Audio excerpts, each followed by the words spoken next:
I'm Julian Davison, and I have to confess to feeling a trifle queasy just at present.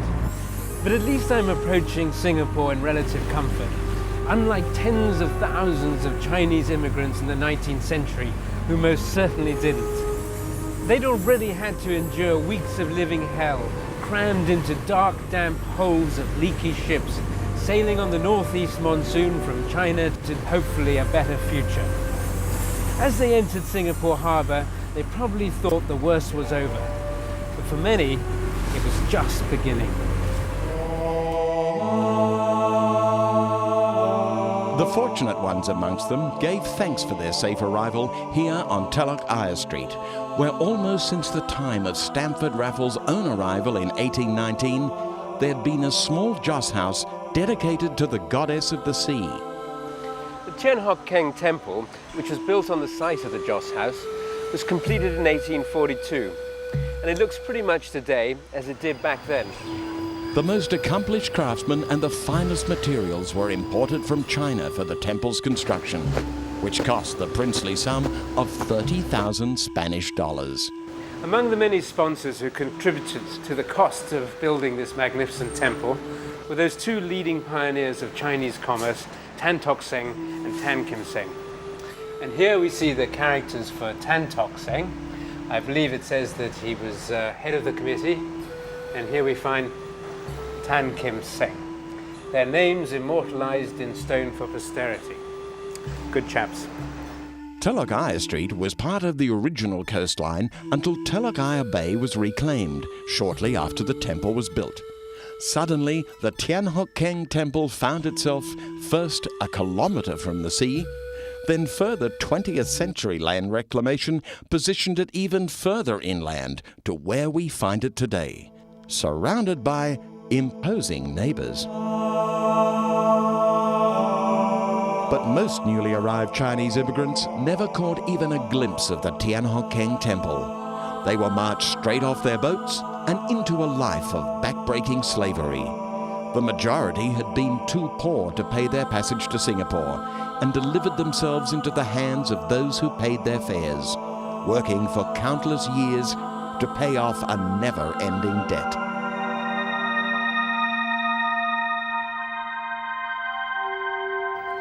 Pagoda Street today is a pleasant pedestrian mall, and it's difficult to imagine that 150 years ago it was the centre of a cruel slave trade that persisted into the early years of the 20th century. One of the most notorious traffickers in human beings was one Quang Hap Yen, who had his headquarters here at number 37. For much of the last century, residents of Chinatown referred not to Pagoda Street, but to Quang Hap Yen Gai, the street of Quang Hap Yen. Such was the malignant influence of this evil fellow. And just around the corner, Trengganu Street was a hotbed of gambling, drugs and vice. It was here that unfortunate young women, many of whom had been abducted from their homes in China, Japan and other parts of Asia, were bought and sold. A different kind of slavery, but no less sordid. But help was on its way, and from an unexpected direction. The British had, to a large extent, turned a blind eye to labour practices, drugs and vice in Chinatown, but such activities were getting out of hand. They appointed the diligent William Pickering to the post of Chinese Protector. A fluent Chinese speaker, he took his duties seriously as head of the government's Chinese Protectorate and launched a full frontal attack on the Chinese who exploited Chinese, making many enemies amongst the slavers and secret societies. He also saved many a helpless girl from an unwise career choice. The last headquarters of the Chinese Protectorate is this building that you see behind me. That was long after Pickering's time. It presently serves as the Family and Juvenile Court, and for many years was the Ministry of Labour. An imposing reminder of long gone and less savoury times. But as well as raising excellent buildings, they also raised the opium trade to a level of acceptable business enterprise. Not one of the empire's finer moments, I'm afraid. And this artfully posed studio photo of thoughtful junkies is bizarre to say the least. There was nothing romantic or poetic about the nasty business of opium addiction. This nevertheless didn't stop the Southern Hotel on Yutong Sen Street from offering private rooms in which wealthy Chinese could indulge their addiction. And it wasn't until after the Second World War that opium smoking was finally eliminated, along with much of what once surrounded the Southern Hotel.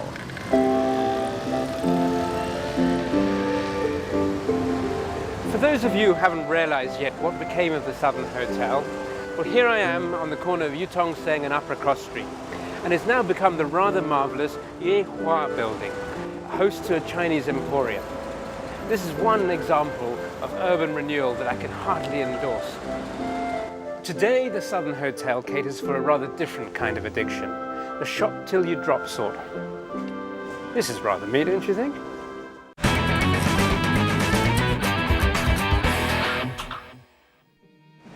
I've personally found that one of the biggest misconceptions about Singapore during the colonial era was that it was only the British who lived well. Not so. As a result of their successful business enterprises, many Indians, Arabs, Turks, Eurasians, and particularly Chinese certainly lived equally as well as the British, sometimes more so. I'm walking down Yutong Sen Street, the main artery through the heart of Chinatown, named after a man with a hugely lavish lifestyle and extremely extravagant tastes. The mansion on Mount Sophia that Yutong Sen built for himself and his family is unfortunately no longer with us, and for its time, it had been luxurious beyond belief. So yes, the Brits lived well, but sometimes not quite as well as captains of commerce of other races. To pursue the British idea of living well during the colonial era a little further, Irishman George Colman is a good starting point. Those of you who've been following Sight and Sound will be aware that I'm something of a Colman enthusiast, Singapore's first, and for a long time afterwards, only professionally trained architect. Here on the corner of Coleman and Hill Streets is the site where Colman built his home, now occupied by the 20-story Excelsior Hotel and Shopping Centre. In 1832, however, Colman felt that 2 stories were sufficient for his needs and shared his new home with his Eurasian mistress and their child. Colman died in Singapore in 1844, but I've yet to track down the descendants of his mistress and child. And his residence? Well, when it finally came to be demolished sometime in the mid-60s, it was found that there were over 1,000 people living there as squatters, which, come to think of it, is probably rather more than the number of people who could stay at the Excelsior Hotel when fully booked. But come with me a little further down Coleman Street to the corner of Northbridge Road, where there once presided another hotel. And its name is remembered by what took its place in the late 1980s. A large, squat, and it must be said, not terribly attractive piece of concrete. In its previous incarnation, the Adelphi was a hotel of rare beauty, and the central portion was part of another of Colman's houses built around 1840. She became a hotel in 1863 and aged gracefully, passing away some 120 years later. The Adelphi's daughter was born, and sadly is a child that only an accountant could truly love. So let's leave Coleman Street, and I'll show you the site of a far happier transformation, just along St Andrews Road. I don't have a problem with what's ended up on this particular site. Singapore's Supreme Court, completed just before the outbreak of the Second World War. The classical idiom may have been growing a little tired by this time, but it's a hell of a lot more agreeable than the concrete box school of architecture. In 1825, Colman built 2 bungalows here, which were eventually linked to form a hotel. It was variously known as the Hotel London, the Hotel de l'Espérance, and Hotel de l'Europe, before the entire corner block was rebuilt in the early 1900s.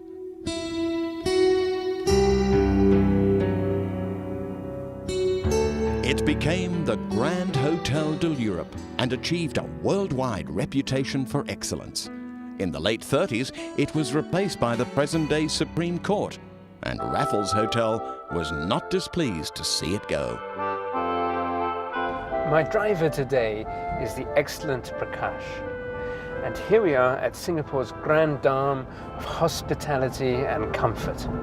Every bit as magnificent as she was a century ago. I'll be back.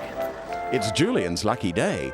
Not only does he get a rare glimpse inside this internationally acclaimed masterpiece, but will do so in the company of Raffles' general manager himself. Yeah, well, very kind of you to welcome me to your splendid hotel. Welcome to Raffles.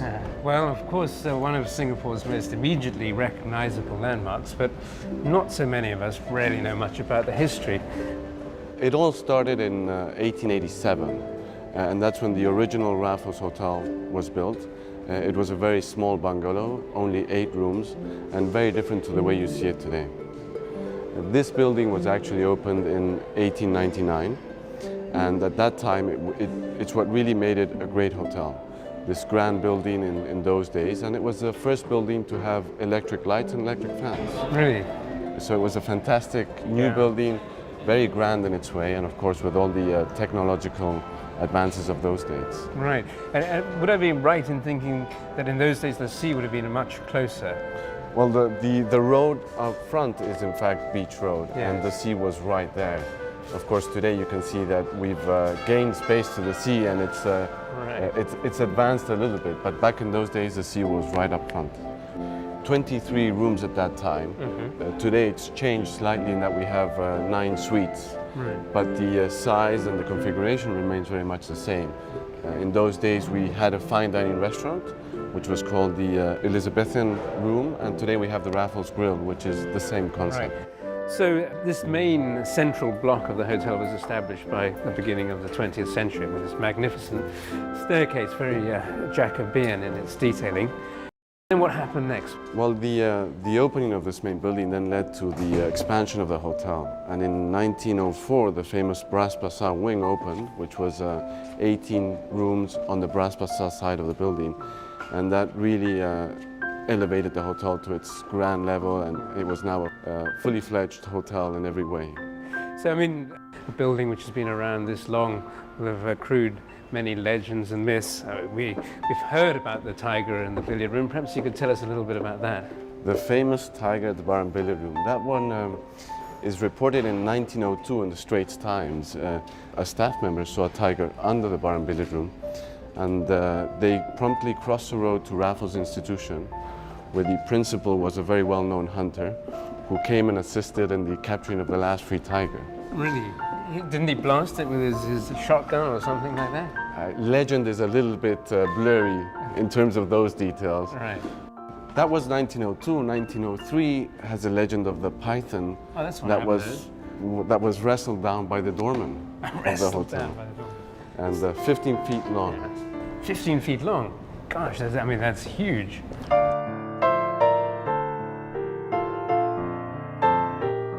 This went from the 23 rooms that originally had to 9 suites, which today are housed in the main building. Right. And these are, of course, our most important suites, including our 2 presidential suites, the Sir Stanford Raffles suite and the Sarkis suite.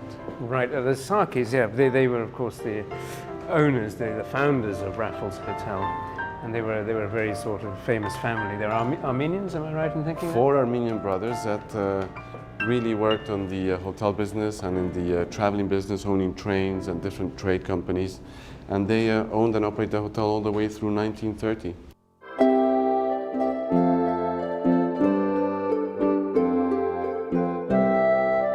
Well, Javier, you've been kind enough to show me around your magnificent establishment.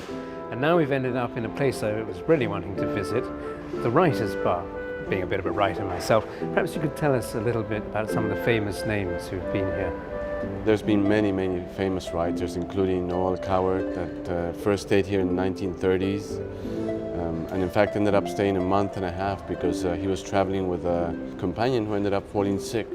And then he came back many other times, and the same is the case with Somerset Maugham, who first came in 1921 and last came in 1959. So many, many writers, and it is said that Raffles Hotel is inspirational to many of them for some reason.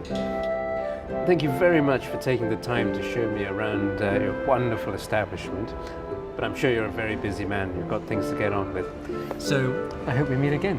Thank you very much. It's not often that you get the chance to occupy the same chair as one of your literary heroes, so why don't you take a commercial break whilst I savor this magic minute. Cheers.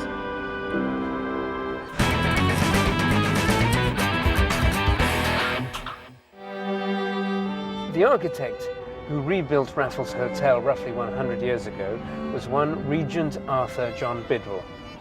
And after he'd finished at Raffles, he designed the Teutonia Club here in Scots Road. Intended as a social gathering place for the German community. Today it has a rather different purpose and a different name. The Goodwood Park Hotel was what became of the Teutonia Club, and it's no longer a single building.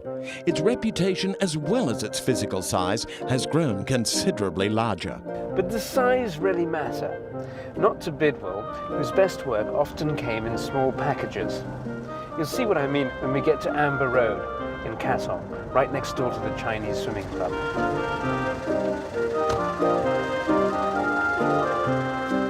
You wouldn't expect to find something like this still hidden away in Amber Road, would you? Bidwell designed this house for a local businessman called A.W. Kashin, and although some unfortunate rough stucco's been added, and at the rear some rather ill-considered windows, it's easy to see how splendid the original house would have been. It's not immediately obvious today why Kashin would have wanted a house in Amber Road, but that's because a lot's changed. A lifetime ago, things were different. His next-door neighbour was the Chinese swimming club, and land reclamation had yet to remove the sea 300 metres from his back doorstep. 75 years ago, this was prime beachfront real estate.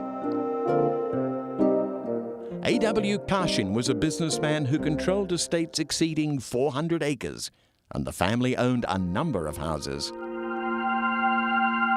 Another house built by the Kashin family was here at Pongal, in the centre of one of their huge estates. I must say I was very surprised to still find it standing, though clearly not much else is. The Pongal tower blocks will soon be marching past its front door, so it looks like this little fellow is going to have a lot of tall friends. I'm reliably assured that this particular Kashin house is earmarked for survival. It's a story I'd like to believe. So time is moving on at Pongal, just as it has done here, at what used to be one of my favourite places in Singapore. It's about half a kilometre up the road, so let's go and take a look, shall we?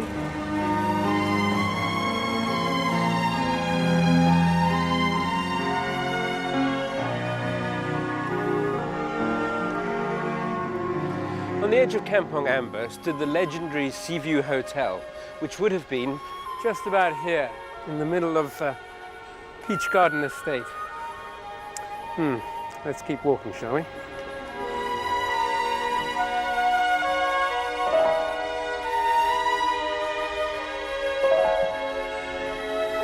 The Seaview Hotel, which was also owned by the Sarkis brothers of Raffles fame, though not quite so grand as Raffles, had a charm and ambience that's never been equalled. Back in the 1920s, the colonial drink of choice would have been a stenger, a couple of fingers of whiskey in a large tumbler filled up with soda and ice. No doubt that sounds a little dull to today's generation, and anyway, it's a trifle early. What I'd like right now is a gunner, a great favourite of my father's, and a real thirst quencher. Watch closely. Incidentally, my father, who was an architect, worked for a while for the SIT, the Singapore Improvement Trust, forerunner of today's HDB. And meanwhile, Julian's gunner gets a half of ginger beer, topped up with ginger ale. The SIT's job, like that of the HDB today, was to bring a better standard of living to the general population of Singapore. Something that could be enjoyed by everyone and not just the wealthy. Back at the bar, a generous dash of bitters. One of the best things the SIT ever did was the Tiong Bahru estate, which is still with us today and looking absolutely magnificent. I really like all those modernist, tropical Art Deco curves. The flat roofs were a bit of a problem, especially when it came to the monsoons. Orange, lime and a glacé cherry, a sprig of fresh mint on top, and the gunner is complete. My father didn't work on that particular project, a little bit before his time, but I know it had his admiration. Thank you, Sam. Behold, a gunner. A taste of nostalgia. The Seaview Hotel belonged to an era when men wore dinner jackets and the only air conditioning was an onshore breeze. But for me, the greatest contribution that the British made to living well were their beautiful black and white houses, many of which are still with us today, tucked away in leafy locations all over the island. As it happens, I'm writing a book about them at the moment, predictably entitled The Black and White House of Singapore. And that's the main reason why I spend most of my Saturday mornings down at the National Archives, poring over old maps and plans. I really must say that the people there have made a difficult job very pleasantly painless. This is one black and white house I've never visited before, number 10 Kay Siang Road. And 50 years ago, my father lived here. This is when he worked for the SIT. I must say it's rather strange to come here and wander around the garden and think of my father living here all those years ago. Pretty gracious lifestyle. There were tennis courts and In next week's program, unwelcome visitors arrive. A lost offence and consequence answers questions about the fallen occupation of Singapore during the Second World War and takes you to some of the sights of Singapore's darkest days. And in the meantime, Julian reflects on whether his own life is an example of living well or living hell. I may share my kitchen with chickens, and I think a python may have swallowed one of my cats last night. But so long as there's a cold beer in the fridge and something tasty to eat, even if it's last night's leftovers, I would say that by and large, and with all due consideration, I am in the category of living well.